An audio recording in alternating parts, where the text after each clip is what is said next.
guys, selamat datang di Masak Bikin Happy Channel. Kali ini mau bikin cemilan yang bisa bikin ketagihan. Karena renyah dan berasa kejunya, jadi stik keju ini banyak penggemar setia.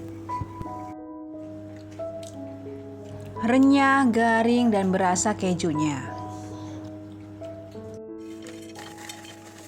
Sulit ya berhenti makan stik keju ini? Ini bisa juga jadi ide jualan guys. Yuk intip cara buatnya. Semua bahan saya cantumkan di deskripsi ya guys.